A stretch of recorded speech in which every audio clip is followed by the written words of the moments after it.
Okay, everybody, it is finally the time to review Star Wars Visions, which I've been promising for some weeks now, and I finally got some time after the holidays, and you would think that a huge Star Wars guy like me, who's also huge into anime, this would be a series right on my alley. But the thing is, it's not quite like that, and I will tell more about that later here, but first I want to break down what exactly is Star Wars Visions. And first and foremost, this is not canon to the Star Wars universe, and it's also an excellent entry point for non-Star Wars fans to get into, I guess. So this is an anime anthology series on Disney Plus where there was multiple anime studios participating, doing their own mini episodes such as Kamikaze Douga, Studio Colorido, Geno Studio, Trigger, who did 2 episodes, Kinema Citrus, Production IG, and also Science SARU. There's in total 9 episodes. Most of them are around 15 minutes long, so these are kind of like collection of short stories which are not connected to each other. All of them have their own art direction and also story direction, and they are quite different from each other and also are available in English and Japanese dubs, along other choices that are being supported on the Disney Plus service. So what I want to do is I want to break down of the individual episodes, tell which ones I liked personally, and also tell about my general feels about this whole anthology.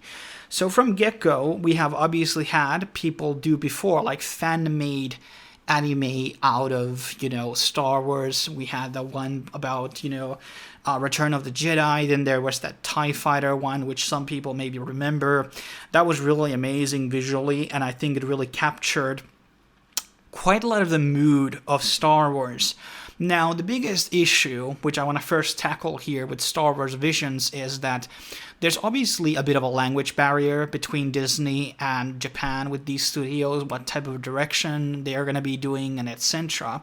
Because Disney is very precise on when they're collaborating with any partners, whether it's Kingdom Hearts or something else, that everything gets done to a right degree and to a certain level of quality.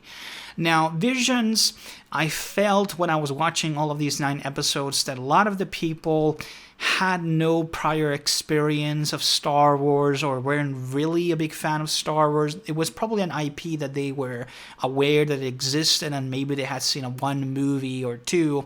And the thing is, I watched some of the dubbed versions of Star Wars, especially how Darth Vader sounds like in Japanese, and they have removed all of their all of those, breathing sounds from the suit. It's like they have not done very good, crossover in their dub, for example.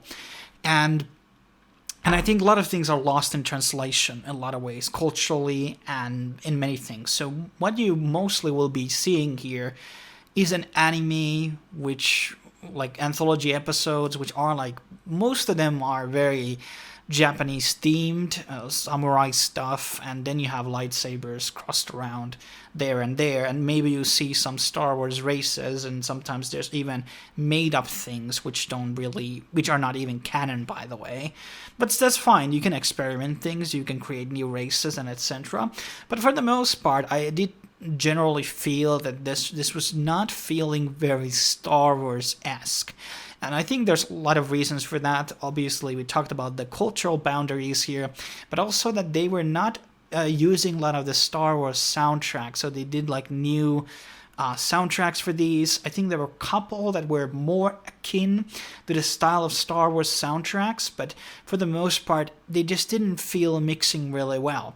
Another series that I reviewed on the older channel, Star Wars Droids, was the exact same thing, where they didn't have any of the audio or the music from the Star Wars franchise, and the droids just end up feeling like something completely different that is not Star Wars.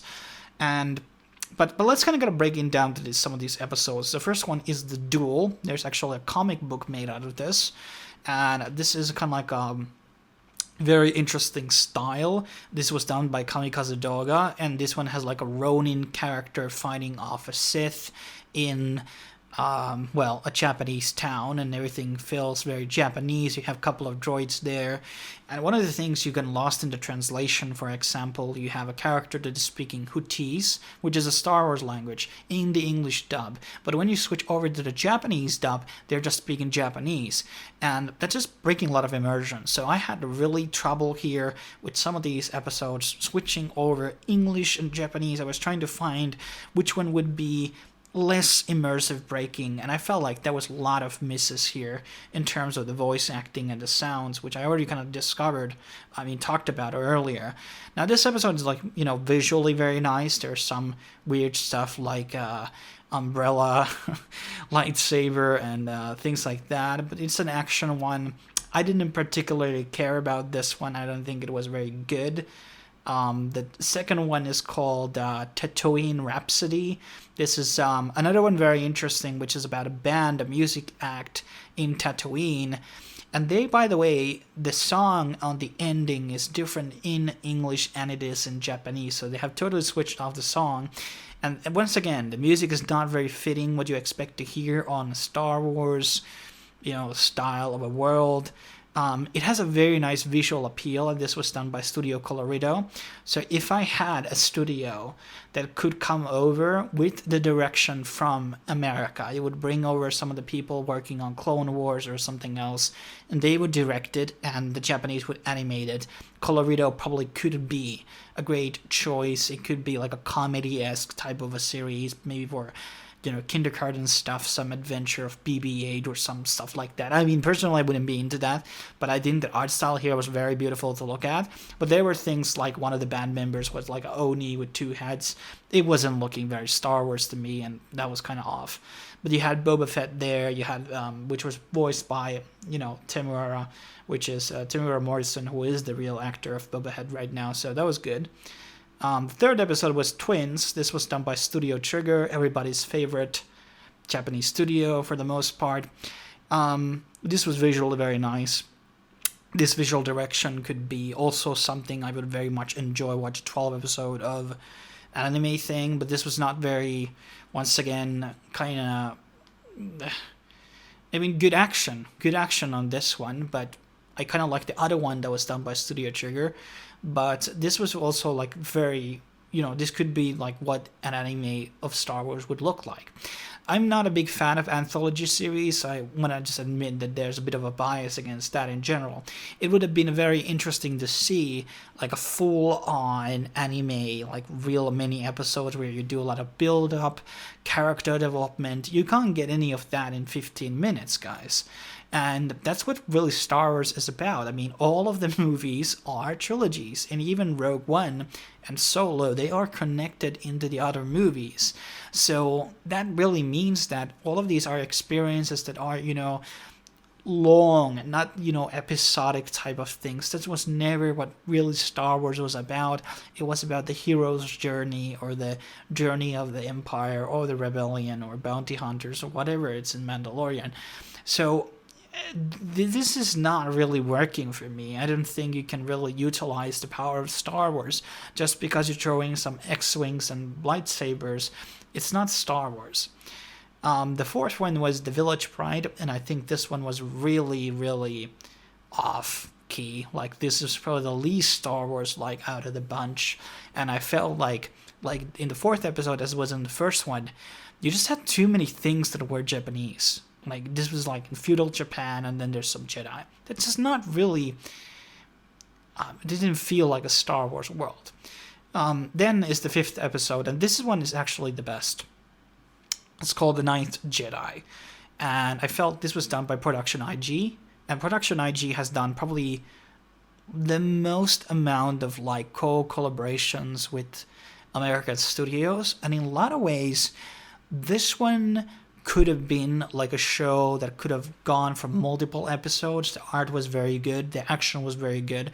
With this, 15 minutes that this episode was, they did a pretty good build-up here in terms of the story and kind of the Sith and this planet. And, this was solid. This was the best episode in my opinion. And I think that this could have been like, story told in the Old Republic era or something like that. This is the one that I think that has most sequel potential out of the ones, and this is what I would probably choose to do a show out of. This would be the most exciting one to go with, and I think this one also like succeeded to be the most Star Wars like.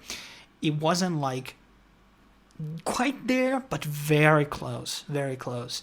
The sixth one felt like what it would have Atom Boy looked like as a Star Wars setting, and this one was like, I don't know, artistically just didn't really feel very Star Wars-esque, but it wasn't half bad a bit. It was kind of about relationship of droids and humans, and droid becoming a Jedi. Droids are not force sensitive, but I mean, it's stupid to kind of apply this Star Wars logic, on on something that is not canon. Obviously, it's not canon, so it kind of happened. But yeah, but I thought it was okay. Okay, then there's the 7th episode, The Elder. Once again, you go into some outer rim planet, which is definitely feudal Japan again. This is like the 4th or 3rd time already. And this one has like a duel between a Jedi and a Sith, which also has been repeated like 3rd time over these 9 episodes. This wasn't half bad, but once again, suffers from the same problems of feeling too Japanese here. You just replace the katanas with lightsabers, and it's pretty much Star Wars suddenly, which is not. The 8th episode is Lop and Oko, and this one is like, this was done by Geno Studio, okay?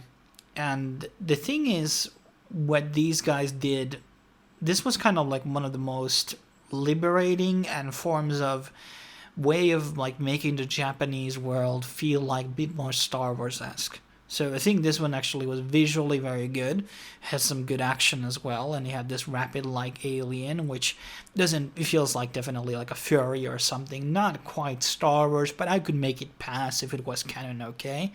I mean, we have Evox obviously, and Wookiees and other furries in the Star Wars universe, but this was solid, visually, as I keep saying. The character designs were very nice. The story was kind of meh, but this was another one where it could have been worked a bit more rounded. But once again, it maybe had a bit too much of that Japanese influence to my liking.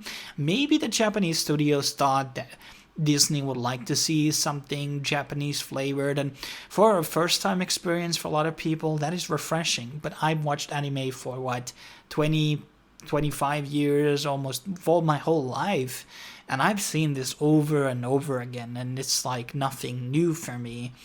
But there are ways to integrate and make like this sort of a cyberpunk Japan thing working out and feeling, whatever non-Japanese you want. But this was like a bit more better execution than some of the other ones, like The Elder, for example, or The Village Bride, which I did not like. And the last one is called Akakiri, and this was done by Science SARU, and this was really weird. It had a very interesting art style, and that's what SARU is kind of about. The main Jedi here looked like Snufkin. It was once again taking place in Japan, but it felt somewhat of different. This may be unfair to say it was Japanese. There were some things that looked like kind of more samurai-esque or things like that, but there were elements about it that were, kind of interesting. The main villain looked kind of weird, not gonna lie, and the whole story here was it was weird. It was totally kind of off, not gonna lie.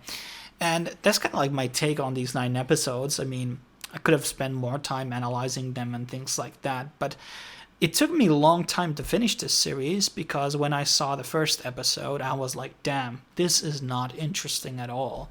And it was like, damn, you have to like, and that was like first time, because any other thing that I watched Star Wars outside from the droids, I've been kind of into them. And, you would expect, because you have these very talented studios around, and as I said in the very beginning of this video, it's anime meets Star Wars. It just didn't work here for me, but that doesn't mean it cannot work. It just needs, in my opinion, there need to be an American person, a director, maybe bringing people who are working on Boba Fett, or the people who have been directing episodes on the Bando, writing a story for them, helping out a bit of the art direction, and leaving the animation to the Japanese studios, and maybe you could have something that would be good. But I also was expecting perhaps something darker. We could have had like the origin story of Darth Maul. There's no original, there's no returning characters in this anthology. Everything is new. So that was maybe also another problem. Well, actually, never mind that. There was Jabba the Hutt and there was Boba Fett as well. But yeah, I don't know what to say. I feel like there was so much potential for this, but it just failed to meet that potential in my eyes. A lot of people were giving this very high critical acclaim. I don't know why. Maybe they like anthology stories, or maybe for them it's all about the action, because that was the only thing that this Visions was able to offer, because there was no story value here, and most of the originally created characters were not really that compelling or interesting, which I would have been wanted to invest in more, aside from the Lopanoko, the Lop is the rabbit alien. I think she was kind of the most rememberable character in the whole anthology. And there might be another anthology season of Visions. I would not be very interested in it, but I would watch it. But I rather would choose just the most viewed or the most appreciated episodes from these 9, and let them to do a whole series and give them direction, as I keep saying. But I don't think that's going to be happening. I think they want to do all of this production in whatever Korea, where they are animating it right now, or America. But that's pretty much my take. As always, subscribe, like, blah blah blah. More reviews coming out later this year and the beginning of next year. See you then.